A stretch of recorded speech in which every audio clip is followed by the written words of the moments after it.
2019 में जब कोविड एकदम नया था तब उसके वायरस को सिर्फ एक नाम था, SARS-CoV-2।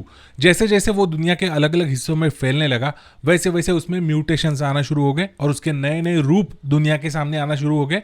तो अलग अलग वेरिएंट्स को रीजन के हिसाब से बुलाया जाने लगा, जैसे कि African variant, UK variant, Indian variant. क्या बे ये इंडियन वेरिएंट क्या लगा रखा है बे? ये डिस्क्रिमिनेशन क्यों कर रहा है? मैंने क्या घर पे बनाया वायरस? इस तरीके से लोग ऑफेंड होना शुरू हो गए, इसीलिए डब्ल्यूएचओ ने इस पे एक तोड़ निकाला। डब्ल्यूएचओ ने एक न्यूट्रल नॉमेनक्लेचर सिस्टम अपनाया। जो भी वायरस के नए नए म्यूटेंट्स आना शुरू हो गए उनको ग्रीक अल्फाबेट्स के नाम देना शुरू कर दिए। Alpha variant, beta, gamma, delta, epsilon.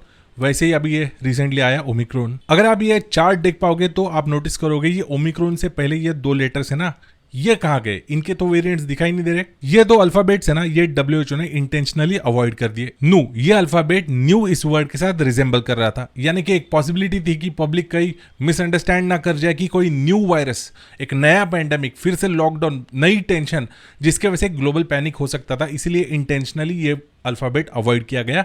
उसके बाद आता है ये क्षी, और आपको तो पता है क्षी ये नाम इस पनौती का है, और ये क्षी ये अल्फाबेट इसके नाम के साथ रिजेंबल हो रहा था। तो फिर से एक बार यहाँ पे डिस्क्रिमिनेशन होने की पॉसिबिलिटी थी, मतलब पूरे दुनिया की खुन्नस फिर से एक बार इस वायरस के ऊपर। यहाँ ये इंसान नहीं, ये वायरस ही है। तो पूरी दुनिया का गुस्सा फिर से एक बार इस पे ना उतारा जाए, इसीलिए ये अल्फाबेट भी डब्ल्यूएचओ ने उड़ा दिया। क्षी के बाद नंबर लगता है ओमिक्रॉन का। यस, ये ओमिक्रॉन वेरिएंट अब पूरी दुनिया में पिछले 10-15 दिनों से तो सभी को पता है। ऐसे इंपॉर्टेंट अपडेट्स के लिए चैनल को अभी तक सब्सक्राइब नहीं किया तो प्लीज सब्सक्राइब कर दीजिए। इस वीडियो को एंड तक जरूर देखिए, बहुत इंपॉर्टेंट अपडेट्स मैं शेयर करने जा रहा हूं। तो करना, परेशान हो गए हम लोग 2.5 साल से।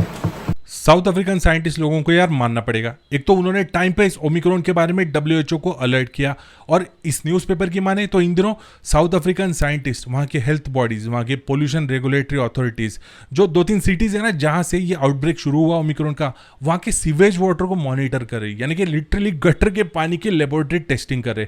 उनका ये कहना है कि आउटब्रेक की अगर प्रोग्रेस हमें चेक करनी है तो हर एक इंसान की टेस्टिंग करते रहने की कोई जरूरत नहीं। हम सिर्फ सीवेज वाटर को मॉनिटर कर सकते हैं और उसी से अंदाजा लगा सकते हैं आउटब्रेक के आने वाले खतरों का। इसके पीछे का लॉजिक समझाते हुए उनका यह कहना है कि अगर कोई इंसान या कोरोना वायरस से रिकवर होते रहता है ना, तब उसके बॉडी में वायरस के ब्रोकन पार्टिकल्स होते हैं जिसमें न्यूक्लिक एसिड भी होता है, और ये न्यूक्लिक एसिड अल्टीमेटली उस इंसान के वेस्ट प्रोडक्ट के साथ, यानी कि उसके फीसेस के साथ, उसके यूरिन के साथ सीवेज में ही चला जाता है। तो अल्टीमेटली हम सीवेज में इस न्यूक्लिक एसिड के कॉन्सेंट्रेशन को मॉनिटर करके समझ सकते हैं कि उस पर्टिकुलर एरिया में कितना कॉन्सेंट्रेशन है, वहां पे वायरल लोड कितना है। यार ये लॉजिक बड़ा सेंस बना रहे, लेकिन डब्ल्यूएचओ ने अभी तक इसको सपोर्ट नहीं किया है। खैर इंडिया में आते हैं। इंडिया में ओमिक्रॉन के केसेस एज एक्सपेक्टेड मिलना शुरू हुए हैं। यारो केयरलेसनेस की हद क्या होती है, इस न्यूज के जरिए आप समझ सकते हो। नॉर्थ इंडिया में मेरठ सिटी है, वहां पे 300 लोग इस हफ्ते आए, जिसमें से 7 लोग साउथ अफ्रीका से थे, जो कि भगवान की दया से निगेटिव निकले। ये ओमिक्रॉन का इन्फेक्शन उनको नहीं हुआ है,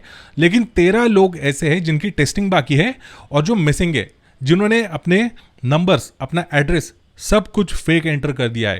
कितने तेजस्वी लोग हैं हमारे पास, कितने शानदार विचार रखते हैं जी। तो इससे हम क्या सीखे? ये पैंडेमिक का 2 साल का जो इतिहास है ना, न भूतो न भविष्यति, ऐसा जो एक्सपीरियंस है, इससे हम लोग घंटा कुछ नहीं सीखे। सारी स्टेट गवर्नमेंट्स और उनके ऑफिसर्स अपने अपने एंड से एफर्ट्स ले रहे हैं, और लोगों की ऐसी बेवकूफी भरी हरकतें उनकी सारी मेहनत पे पानी फेर रही है यार। I mean how can you be so irresponsible? ऐसे नहीं करना चाहिए, राइट? पर कुछ ऐसा ही एक शॉर्ट कर्नाटका में भी हुआ है। कर्नाटका में भी साउथ अफ्रीका से आए हुए 10 पैसेंजर मिसिंग है। उसमें से एक बंदा जो कि ओमिक्रॉन पॉजिटिव है, वो तो दुबई के लिए टेक ऑफ भी कर लिया है।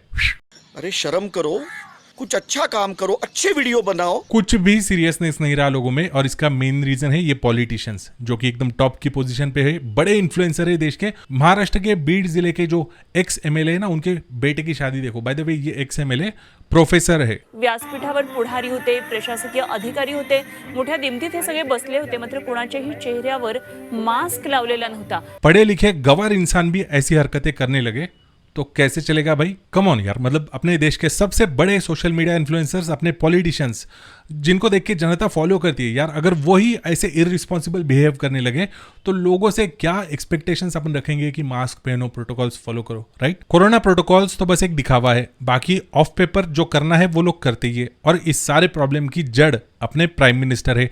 2 दिन पहले बोल रहे थे कि हमें सत्ता नहीं चाहिए, हमें बस जनता की सेवा करनी है।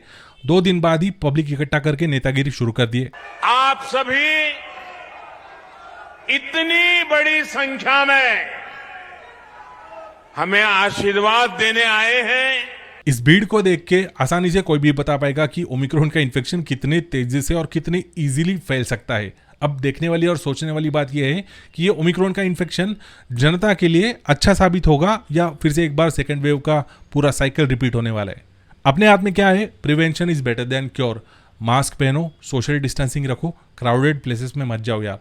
ये ऐसे नेताओं की जो सामने पब्लिक बैठी ना, इन भिखारियों के बीच में तो बिल्कुल भी मत जाओ। अच्छे मास्क परचेस करने तो उनकी बेस्ट बाय लिंक्स में नीचे डिस्क्रिप्शन बॉक्स में दे रहा हूं, उन पे क्लिक करके आप परचेस कर सकते हो। वीडियो अच्छा लगा हो तो लाइक, शेयर, सब्सक्राइब। मिलते हैं बहुत जल्द ऐसे इंटरेस्टिंग वीडियो में, तब तक के लिए बाय बाय।